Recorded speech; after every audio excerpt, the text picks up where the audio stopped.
Good morning, dear students. Today we will discuss back exercise and question answers of chapter 9. Chapter 9 is living organisms and their surroundings. Back exercise, it's given on page number B14. Okay, so let's start with MCQs. First is sunken stomata are formed in dash. First, let us revise what are stomata. Stomata are very minute pores present on the leaves. Usually, stomata, they are found on the lower side of the leaves. Stomata, they help in the gaseous exchange in the plants. In the plants, gaseous exchange, it takes place through the stomata present in leaves. And through the stomata, plant release excess amount of water in the atmosphere in the form of water vapor through these stomata. Okay, now coming back to sunken stomata. Sunken stomata are hidden stomata.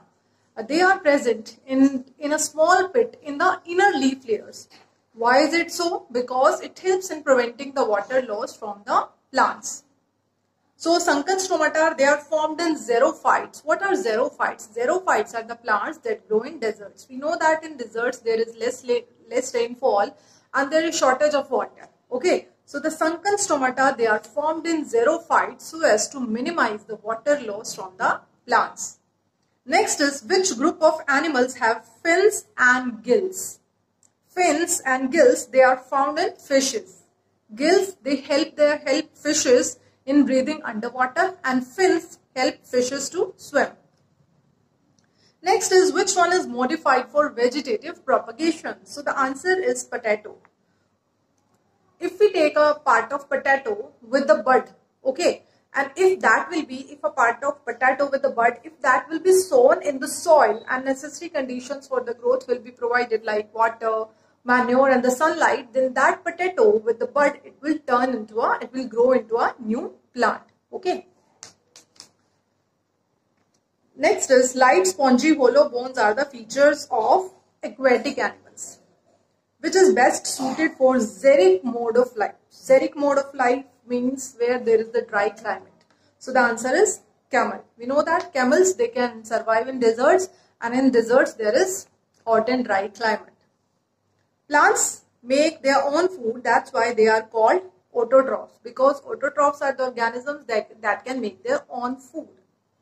Next is stomata present on leaves are small pores which, what will be the answer? Answer will be D here.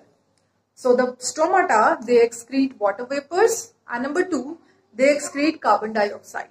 Now there may be one confusion in your mind that plants, they release oxygen, then why it is written here carbon dioxide? So let me clarify it. During the daytime, plants, they perform the process of photosynthesis and they make their food. So in the process of the photosynthesis, plants, they take carbon dioxide from the atmosphere. Okay. And during this process of the photosynthesis, carbon dioxide is taken from the atmosphere and oxygen is released in the atmosphere. But there is another term, respiration. Respiration also takes place in the plants. Okay. Photosynthesis, it only takes place during the daytime. But the respiration, it takes place in the plants both during day and night. Okay. In the process of the respiration, the plants, they use oxygen. Okay. Plants, they use oxygen so as to produce energy from the glucose. What is glucose? I told you plants make their own food. So they make their food in form of the glucose. So the plants, they use oxygen. In the process of the respiration, plants use oxygen. In this process, energy is produced and carbon dioxide is released. Okay, so in the photosynthesis, carbon dioxide is taken, oxygen is released. But in the process of the respiration, oxygen is utilized and carbon dioxide is released. But amount of the oxygen that is used in the respiration process, it is very small as compared to the oxygen that plants release in the atmosphere during the process of photosynthesis. Okay, so no need to confuse here. The answer is D. Stomata, they excrete water vapor and they also excrete carbon dioxide. Okay. Next is phyllops. Dash are characterized by very low temperature. Here answer is boreal forest. In the boreal forest, climate is very cold. Special organs called dash allow fish to breathe underwater. So the here answer is gills. Third is camel stores dash in its humps. We know that camel can store fat in its hump. The leaves of the cactus, they are modified into spines. So in the cactus plants, leaves they get reduced to the spine so as to minimize the water loss. Bricks and stone, they are non-living things. Next is true false. Habitat and adaptations have a very strong relationship. Yeah, it is true. Next is hydrophytes have a very extensive root system. Hydrophytes are the plants that grow in water. Okay, this statement is false because hydrophytes have poorly developed roots. Next is Vallisneria is a hydrophyte. Yes, it is true. Green plants can move from one place to another. This statement is false because we know that plants, they are fixed to the soil. Plants cannot move from one place to another. Next is omnivores feed on both plants and animals. Yes, it is true. Omnivores are the animals that feed on both plants and animals. Some animals which feed on animal flesh are called carnivores. Yes, it is true. The animals which feed on the animal flesh, they are called carnivores. Flesh means meat. Next is part D, match the following. Okay, first is xerophytes. So xerophytes are the plants that grow in the region that receive very little rainfall. And we know that where are xerophytes found? Xerophytes are found in deserts because in the deserts, these are the areas that get very little rainfall. There is dry climate. Habitat. Habitat, it is the area where plant or animal is found in nature. Next is adaptations. Adaptations means changes in the behavior or structure of an organism that help them to survive in their surroundings. Next is hydrophytes. It's so simple. Hydrophytes are the plants that grow in water. Next is migration. Migration is the seasonal movement of animals from one region to another. And this is done for in the search of food, shelter, and for reproduction. Next is hibernation.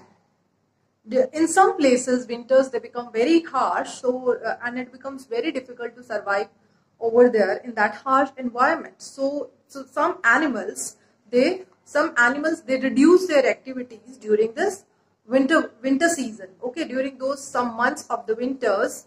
So the period of the reduced activity in some animals during some winter months, it is known as hibernation. Next is gills. Gills are the specialized organs that help fish to breathe under water.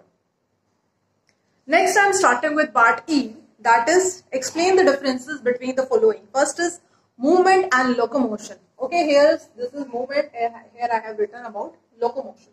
So let's start with movement. Movement simply means act of moving. Okay, when we can say that any movement has occurred, movement is a broad term. Okay. It includes both change in position and no change in position. Let me make it simple. Change in position means when any person has moved from one place to another, so we say that there is change in position. For example, I am standing here. If I move from here to this place, so you can see earlier I was there, but now I am here. So when I can say that there is change in position when any person moves from one place to another. So then we can say that movement has occurred. Okay. Next is no change in position. No change in position means like I am standing here, but while explaining the answer to you, I am using my lips are moving, and you can see there is some movement in my hands also. My hands, my fingers. Okay. My head is also moving. So no change in position means only the body parts, they are showing the movement. Okay. And the person is not moving from one place to another. The person is at the same place, but there is movement in the parts of the body. At that time also, we will say that movement has occurred. Okay. Next is locomotion. This is movement of an organism from one place to another. If a person moves from one place to another, we say that there is locomotion. Okay. But like I am standing here explaining to you, so this is movement. Okay. So, but if I am moving from one place to another, then also I can say that there is, I am moving, or I can say that there is locomotion. Okay. So, the movement is a broader term. It includes locomotion also. But locomotion is movement of an organism from one place to another. So there will be locomotion only when the person is moving from one place to another. If there is no change in the position, then there is no locomotion. Okay. Coming back to movement, once again it includes both change in position and no change in position. So if I am standing here explaining you can see some movements in my body parts. Okay. Then also I will say movement has occurred. If I will move from here to there to another place, then also I will say that some movement has occurred. Okay. Or I can say the person is moving. So I hope the difference between the movement and locomotion is clear. Now coming to the autotrophs and heterotrophs. Autotrophs are the organisms that can make their own food. If we talk about the examples, we know that plants can make their own food. So plants are called autotrophs. Next is heterotrophs. Heterotrophs are the organisms that are dependent on others for their food. For example, we human beings, we are dependent on plants and animals for our food. So we are heterotrophs. Next is living and non-living organisms. Let's try to understand the difference between living and the non-living things. If we talk about the examples of the living things like human beings, many animals, plants, we all are the living organisms. Okay. If we talk about this marker, pen, phone, mobile phone, this whiteboard and the building, these are non-living things. Okay. How we can differentiate between living things and non-living things? Let's try to understand. On the basis of some characteristics, we differentiate the living things from the non-living things. So let's try to understand in detail. First is living things, they grow. Living things grow. If you will see any child, if the baby who has taken birth, you will see that after few months you will feel the growth in that. Okay. After few years you will see that there is increase in height, increase in the weight of that baby. Okay, so we see the continuous growth in the humans.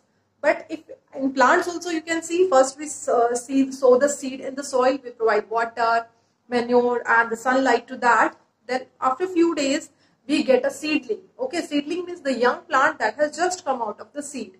After few days you will see that the seedling has turned into a plant, and after a long time you will see that the plant has turned into a big tree. Okay, so in the living organisms we see growth.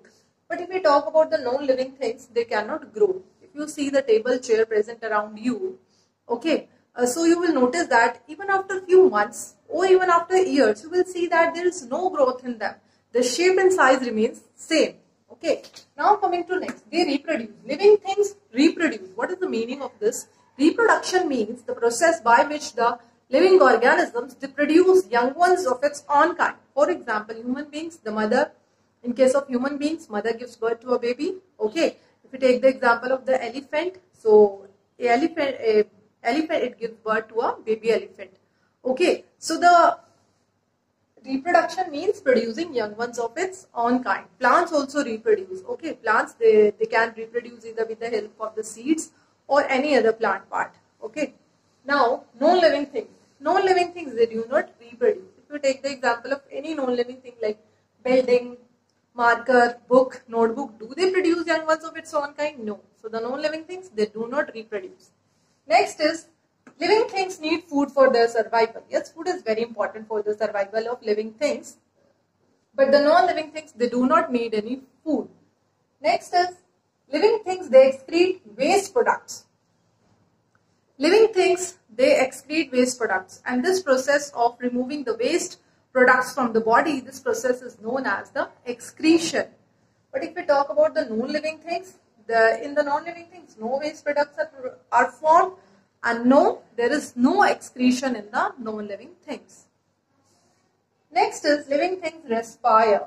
What is the respiration? Respiration is the process in which the inhaled oxygen, it is utilized by the cells of the body so as to produce energy from the food, okay, that we eat. So this process is known as respiration. But in case of the non-living things, they do not need any food, okay, and they do not respire. Next is, after this, next is part F, give reason. In case of construction of a building, we find every day the height of the building goes on increasing. Can it be called a living thing? Okay, think once, can we call it a living thing? There is, a building is being constructed and there is every day there is increase in the height of building. Now tell me, is it a living thing? No. Answer is no. Building is a non-living thing because the living things, they have many such characteristics because of which they are different from the non-living things. Okay. Here the building, it is showing the growth of it is showing only the characteristics of the growth, and that growth is also because of the external factors, like we are using the materials bricks, cement, sand and human labor, because of which there is increase in the height of the building while construction. Okay, but this building, it is not showing any other characteristics of the living things like reproduction, requirement of food, excretion, respiration. Building is not showing any of these characteristics. So, building is only showing the characteristics of growth, and that is also external. Okay, building is not showing any other characteristics of the living beings. So, building is a non-living thing. Next is speed is important for the survival of animals that live in grasslands. Yes, speed is important for the animals that live in grasslands. But before this, I want to explain two terms, predators and prey. Predators are the animals that kill other animals for their food. For example, a lion kills a deer. Okay. So in this case, lion is a predator and deer is a prey. P-R-E-Y, prey. Prey means shikar. Okay. So the lion has killed deer so as to eat him. So lion is predator and deer is prey. So speed is important for predators also and for prey also. Speed helps predator in catching their prey. And speed, it also helps prey animals in so as to help him in escaping themselves from the predators.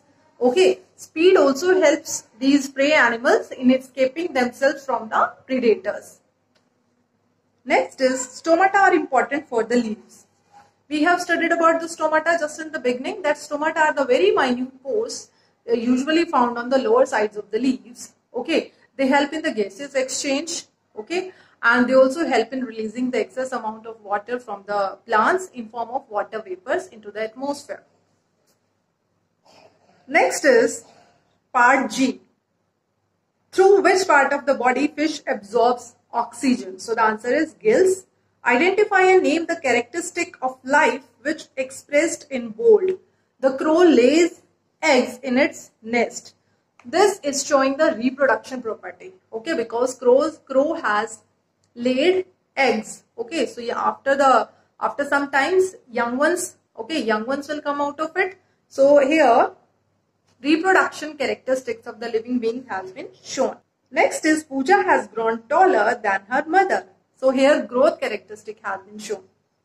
Next is, what do you mean by the excretion? Excretion is the process in which extra waste products are removed from the body. Next is, which of the things in the following list are non-living? So here I am only taking the name of the non-living things. Plow, sewing machine, radio and boat. Here these are the non-living things. Mushroom, water, hyacinth and earthworm. These are living things. Water, hyacinth, this is a flowering plant. Next is, which of the non-living things listed below were once part of a living thing? So I am just telling the answers. Butter. Butter is obtained from the milk and milk is obtained from animals. So butter was once, it was a part of living thing. Next is leather. Leather is obtained from the skin of some animals. Next is wool. Wool is obtained from the sheep. Cooking oil. We know, for example, mustard oil. We know that mustard oil we get from the mustard seeds. Okay, and these seeds we get from the plants. Apple. Apple is obtained from the apple plant. And rubber. Rubber is also obtained from rubber plant. So dear students, this is all for today. Thank you.